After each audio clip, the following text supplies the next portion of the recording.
Welcome back to Square Business. This is season 2 Yes, sir. Square Business Podcast. I'm Rodney Soro. I'm your host. Curtis Adams, co-host. What's up, y'all? We back with another one, man. We appreciate y'all with the continued support. We surely appreciate it. Our numbers are going up. Engagement is going up. Say interest is peaked. People reaching out and wondering when this episode gonna come out or when we gonna talk about this thing or that thing. Man, look, I'm gonna tell y'all right now, a break is needed sometimes. Yeah. How you feeling about that break we just had? Man, look, I can't say that I didn't need it because I had some other stuff happening during that time. So it was a well-needed break. Mm-hmm. Of course, the highlight was still that trip to North Carolina. Yeah, Frustration mounted, but it was fun, but it just went my day. Shout out to Daryl Hughes. You got the football back. Mr. Hughes, he got the football. For those of you that don't know, we got a group of us that go out and golf, and the prize is a football. So Daryl, Mr. Hughes, you got the ball right now, but just know, coming for that number one spot, bruh. Hold on, let me look at my camera. I'm coming for that number one spot, bruh. Yeah, so enjoy that while you got it. Oh, yeah, because it's fierce competition around here, dog. Yeah. But correction, fierce, healthy competition. That's right. Yeah. How you feeling, man? What's been going on? Dude, been all right for the most part, man. Had some illness hit my family, but, by the grace of God, stuff's going better. People are recovering. How, God is able. That's all I can ever say about it, because it could have been worse, but, I'm just happy that, Amen. that it ain't. So right. that's been the majority of my stuff. What about you, man? I'm good, man. I can't complain. Doing real good, man. I'm just trying to stay busy. Oh, you know me, workaholic all day, every day. Man, workaholic content creator, man. This man, look, y'all see that badge on him right there, man. Look, support the boy. The boy is doing his thing, man. Yeah, man. This podcast is brought to you by RS Photography LLC, which I'm the sole proprietor of. Proud of what I've been doing, and I couldn't do it all without my man here. So, and look, like I said, I'm just a fill-in, man. Like I'm like the add on the accessory. You the main event. I'm cool with that. Like you the driving force, dog. I'm just happy to be a part of the process, man. It's truly a thrill, man, to just do this with somebody I can say is a true friend. Q-aw. Oh. And you know what? What I want to talk about today is, why does the world feel so fake right now? And by that, I mean, why it just feels to me disconnected. Mm. Like we're just disconnected from reality with everything that's been going on and in this country, and just on an everyday basis, man. I don't know. I feel like we living in a simulation. Yeah, dog. There's so many things, man, because there are so many different realities that seem to be going on at the same time. And then you throw AI into all that and all the videos that come out this way and that way, man. Like, people, I don't know if they just want to kind of exist in their own space, and we're lacking that authenticness. But I'm with you, man. There's so much disconnection going on. And then solutions that would have worked, say when we were kids, like stuff that would have worked when we were kids, is kind of like dying off. And I'm mourning it a little bit, just because of the way life is, bro. I am too. I be on Instagram, and no matter what I'm on, for some reason here lately, a whole bunch of millennial stuff been popping up, and I feel like everybody's reminiscing and missing the late 90s, early 2000s when we still had, in my opinion, we still had a grip on life. That I think, you've heard the expression touch grass, right? Right. Bro, I've gotten to the point where social media, I don't indulge on it as much. Like, yeah, I still do my post here and there, but I saw something the other day, man, or earlier today. It said, how many posts have you done on Facebook? And I looked at my number, bro. My number compared to some people's numbers, I'm like, how do you have so many posts? how do you have that much to talk about? Right. I Because I'm seen like, somebody had like 72K. I was like, what? dude, I'm over here with 6 point something, like 6,000. I'm like, I feel like I did too much. And then I looked at my mom has higher like numbers than me. For real? Dude. I got like 4.2 or something like that. Yeah, and I'm like, we in the content game and folks is out here blowing us out We the out water. here lacking. Like, do I need to post more? But I think that's part of the issue right there. I struggle with that. Sometimes I'm like thinking, or an idea pop in my head. I'm like, man, that'd be a great content moment, or just a good idea to put out there.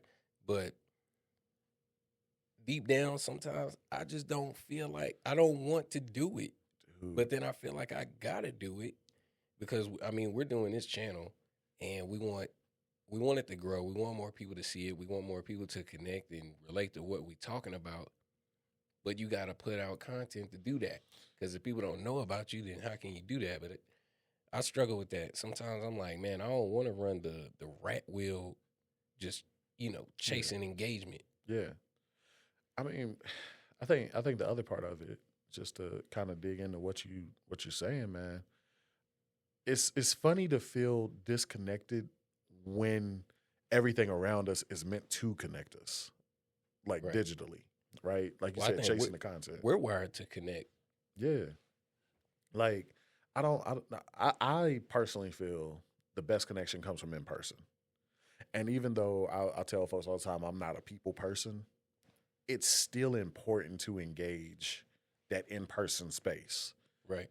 Because I think some people have gotten so used to crafting the two identities, the one that they let people see on social media versus the one that they actually are in person. Mhm. Like, that's why, I tell folks, like, bruh, this world has catfished us to kingdom come, bruh. Like, life, nobody's living that life I feel that they portray online. Right. Well, you don't have to improvise when you're not in person. When Right. you're in person, you can't really hide. I mean, if you can improv like that, hats off to you. But Listen. I know I can't.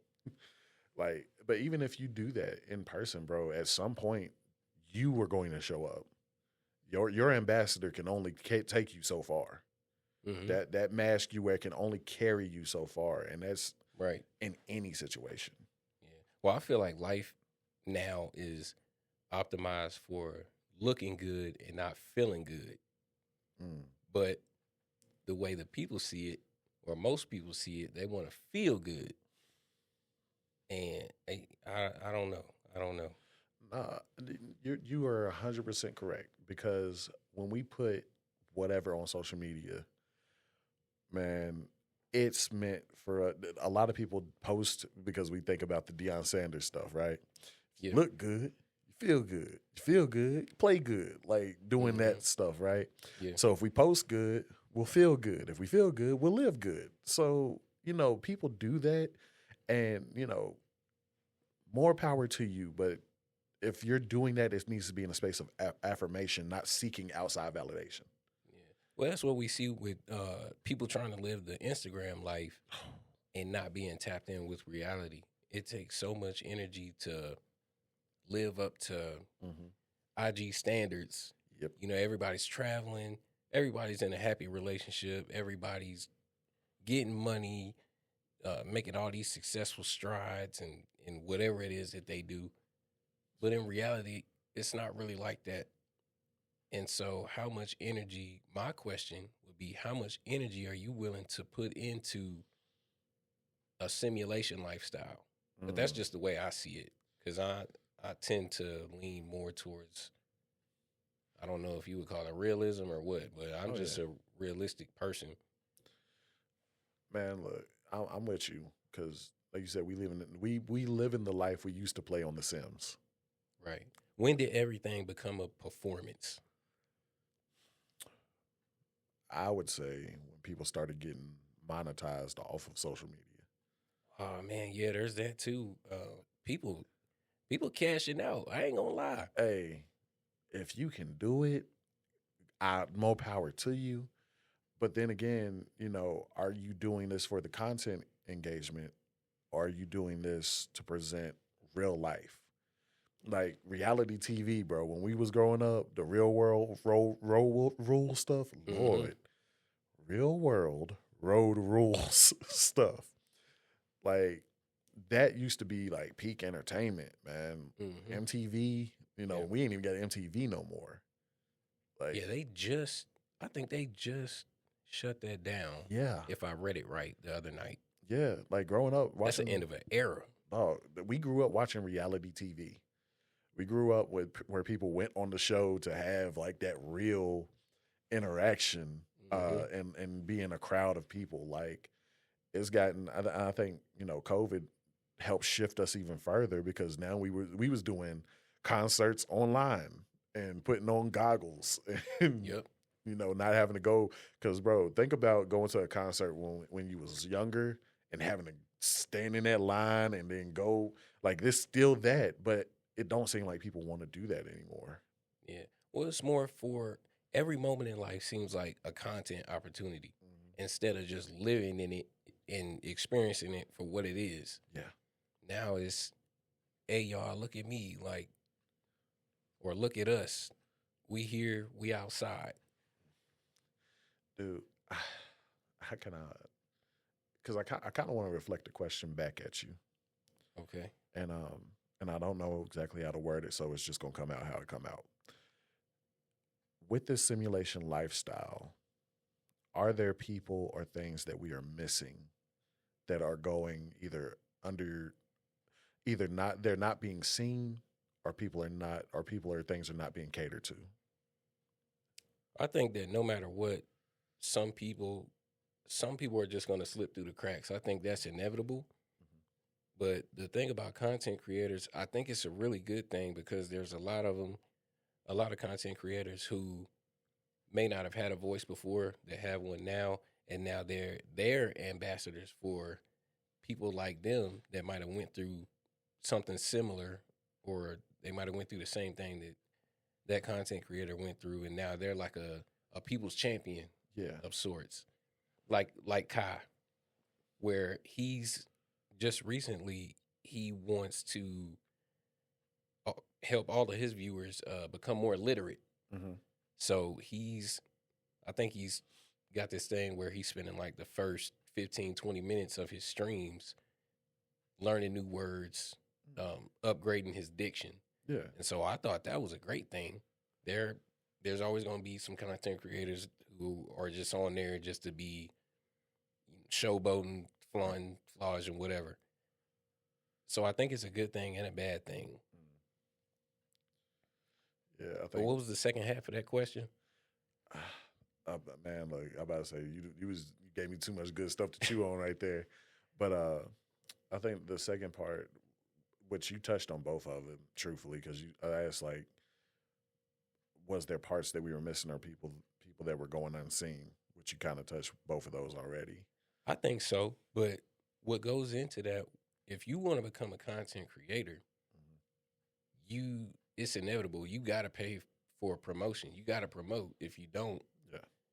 nothing's gonna happen. hmm So I think that a lot of people do get left behind, but maybe that could be because of their economic status. It could be we don't know what the problem is, Yeah. but you definitely gotta promote.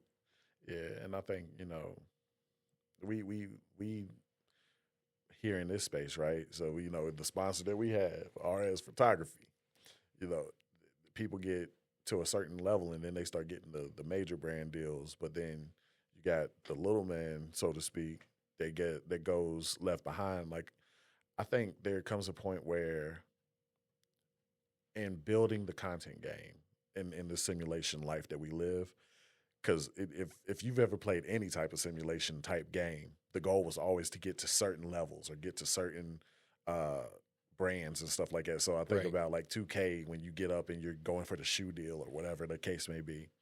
But at the same time, I don't ever want to forget the grassroots stuff. So like I think there's a point that in the content game you have to always acknowledge foundations and and as much as we talk about the simulation life, it we always need a grounding moment or a grounding action.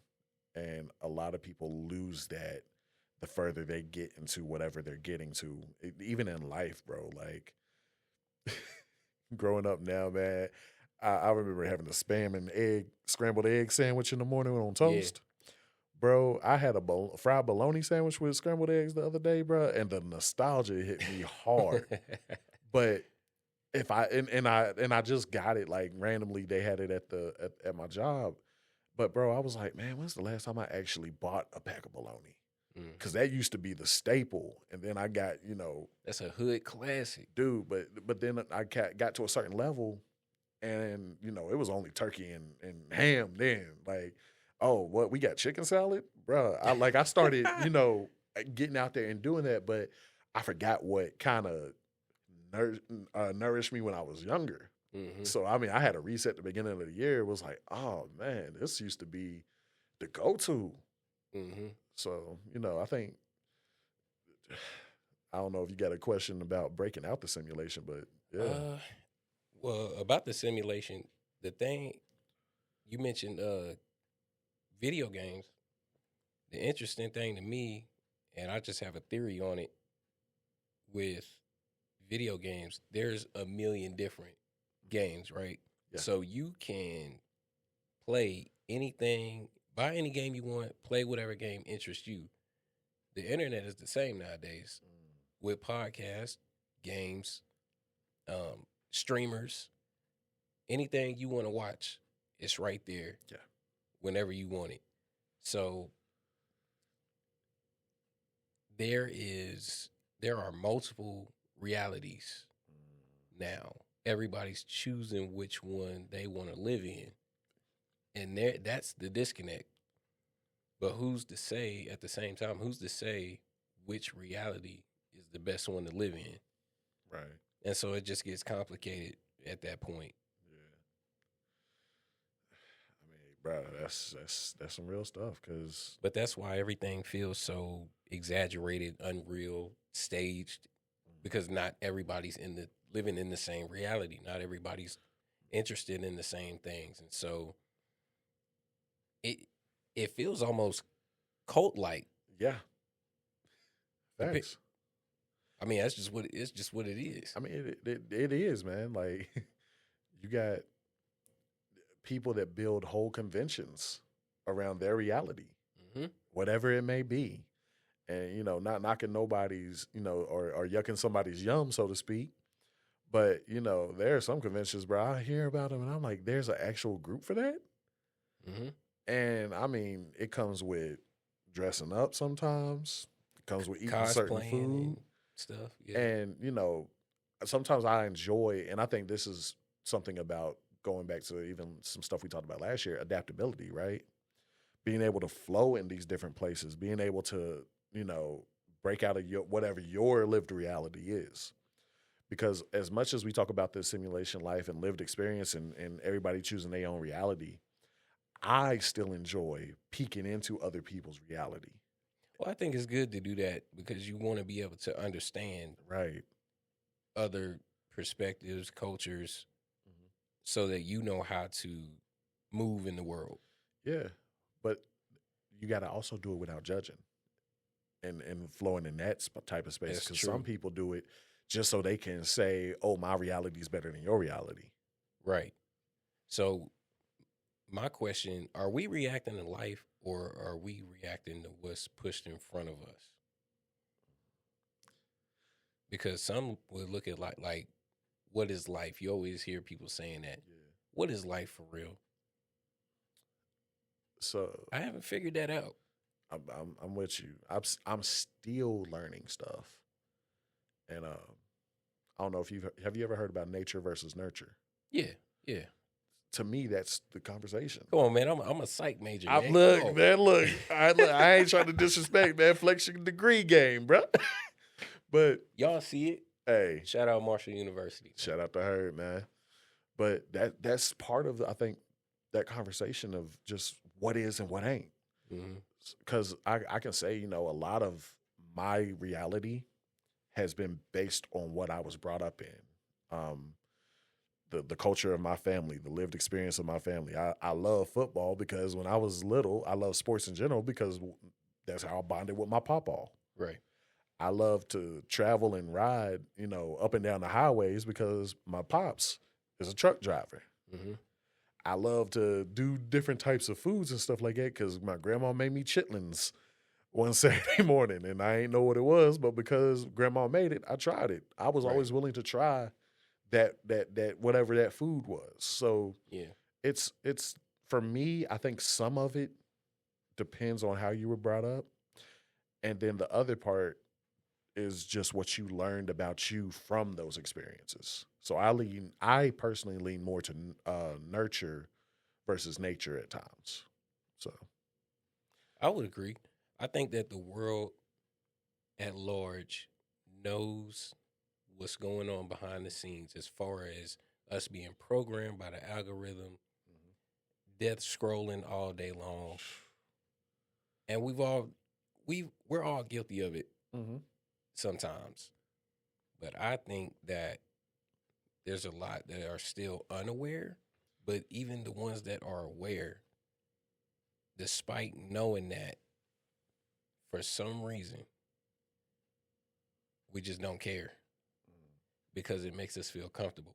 Yeah. And that's the adaptation that I was talking about. It's not always a good adaptation, but we're just built to adapt. Yeah. So I guess the question becomes, how do you regulate it? And how do you stay sane in this rat race that we're running? So I'm gonna let you hit that one first because I'm boy. I mean, I don't mind going in, but man, me personally, I really don't know. I really don't because a lot of days I do find myself scrolling for hours on end, and I'm already a techie person. Yeah. So I'm checking the engagement on this and the shorts that we put out and all that kind of thing. And I'm like, man, are people like gravitating to it? And I find myself getting away from why we wanted to do it in the first place. We're here to hopefully make a positive impact on somebody else. And that's really it. Yeah. We didn't really plan on going viral or becoming the biggest podcast channel. I mean, if that happens, cool. But I haven't found out how to regulate that just yet because I'm so passionate about creating media and stuff. I don't think I'm brainwashed by it though. Right. But I do want to be successful with photography and stuff. And when you're running a business, you kind of got to be a little maniacal about it. Yeah. That's just how I feel about it. I'm not like totally getting that because whatever you want your impact to be, you have to pour into that, right? So when people talk about, man, like you said, being maniacal about this, that, or third, for me, in the preaching space, right? Mm-hmm. Dog, I'll be having to pour into my sermons, my study, and I can get lost in that for hours. And then the fact that it's also my job, like not just the community stuff, but it's also my job to do that in a hospital setting or in a mental health setting. Yeah.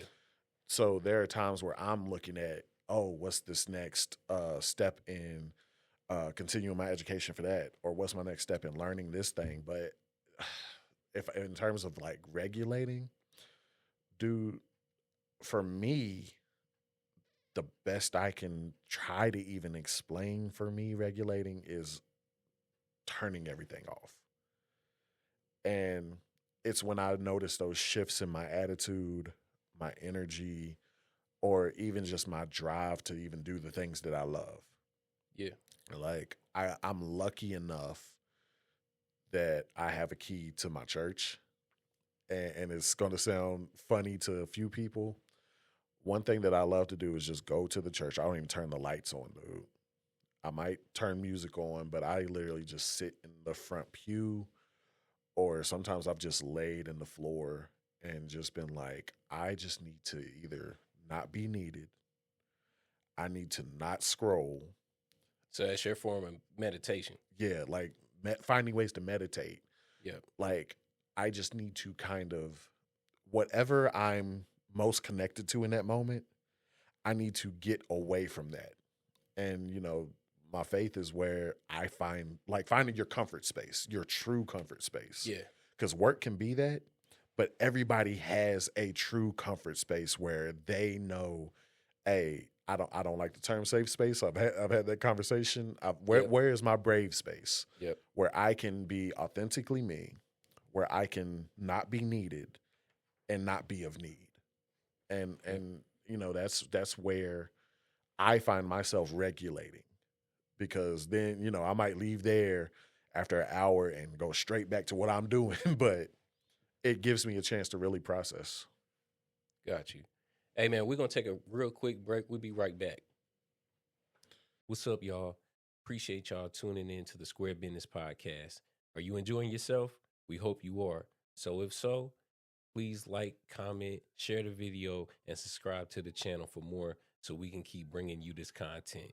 We appreciate y'all, as always. Without further ado, let's get back to it. So, man, back to talking about different realities. Something else that piqued my interest was, and I've seen this, I've read about this late capitalism. Related to the different reality, the algorithm, the internet, the digital age that we're living in, the automated age. Because I think that we grew up in the digital age. Yeah. I call this the automated age. Fair. Like, it's really about to become the Jetsons. Oh, Lord. The Jetsons were supposed to be happening already, man. If I remember correctly, the Jetsons was supposed to be 2017. Really? Yeah. Could you imagine what the next two generations, like what all is gonna come to be with that group of people? Dude. We can't even imagine it. I'm interested to see. And regarding the tech, man, I really don't want to get left behind. Yeah. Because the world will pass you by just like that. But I really don't want to get left behind. I really want to be able to keep up and know what's going on and be cognizant of everything. Dude. I ain't got to be involved in it. I just want to know and be able to keep up. Bro, when I tell you that I've lamented the fact that I've already fell behind on some of the stuff. Yeah. Like, bro, the conversations where people start talking like this, like you are the tech person. Dude, when you start doing this stuff right here, I'll be like, what in the world? And then I realize, like, there's 4 and 5-year-olds that are messing with this stuff. Man, what? Going. Man, these iPad kids is different, man. They know how to. My little cousin, he like 2, and he know how to work iPad. He hop on YouTube, search something up, and he know what he looking for. Yeah, he over there buying Roblox. Man, what? They going crazy with the Roblox. Dude, but, I think back to when we was growing up, right? When MySpace first hit, we was doing coding. Man, if you ain't had that Soulja Boy background on your page, you was lame. But had the Matrix green... that little animated. People had the animated. It was like a big GIF, like across the whole screen. Dude, with the SpongeBob like with the blinged out tooth just popping in your background. You remember the airbrush T-shirts? Come on, man. Dude, do I remember? Come on, man. Folks was showing out back then, bro. Getting kicked out of school for the snowman tees. Man, them snowman tees, bro. I don't think nobody else had a movement like Jeezy did. Nah. Back then, back in 05, 04, 05. Dude, I remember you couldn't That was crazy. You couldn't even go in the classroom and go, yeah. Like, folks was just doing, yeah. It's the snowman. Getting thrown out. Bro, as soon as that was our 6-7. It was. Like, man, I just seen, everything you be saying, I be seeing on the reels and just the timeline. What is R67? Because I feel like we had multiple. There was the Mike Jones. Who? Mike Jones. Then we had the Soldier Boy, the phone number. Mm-hmm. We had whatever. Man. Oh, I'll give you one. 1738. Yeah. Waka. Yeah. Bruh. Waka, for sure. Waka was 1738 was. I was in college at the time, but I don't feel like that was us per se. Man. We were still young enough to be in it though. Bruh, real talk though. It wasn't the Cash Money. No, Bling Bling was before us. A little bit. So we had to look for something late 90s, right? Man, I feel so uncultured right now. I can't. I'm drawing Dude, blanks. SpongeBob? The Are You Ready kids? Oh man, everybody! If you can't recite a SpongeBob line, you're not a millennial, bro. You're not Gen Z, bro. Listen, I don't know what's up. Like, what's up with you? How like, you don't know a SpongeBob line? Like, bro, the SpongeBob lines, Blues Clues deals. Like, I'm going way too far back Hey, now. speaking of Blues Clues, I was just saying this yesterday. Bluey, whoever owned Blues Clues or whatever, they need to sue who made Bluey. Hey. Blues Clues, that's the real Bluey. Listen. I got beef with Bluey. No, my niece loves Bluey. I be buying her all type of Bluey stuff. I have no beef with Bluey. I ain't even got kids. I ain't got none either. And but Bluey be going ham. That be irritate me a little bit. I'm like, who? Bluey? Man, this Blues Clues, cuz. Like. No, listen. The kids I don't even be. They be acting up. I hit that theme so that and they just instantly switch over and start dancing. I be like, ain't this something? You know that's a manipulation tactic, right? Hey, I'm not saying that it ain't. All I'm saying is if they ain't gonna tear up stuff, I will use it. I can't be mad at that. But yeah, dog, I don't know what our. Because we better not say bubble gum in the dish. That's a classic. I don't know. I feel like that was before us. That's what I feel like I don't know exactly what ours would be. I don't know. Man, we reminiscing way too much, man. We old, dog. That's crazy.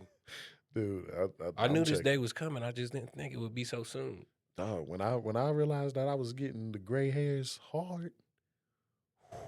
I got a few up top somewhere. I don't know where they. Listen, they swimming in my waves. They was looking like suds.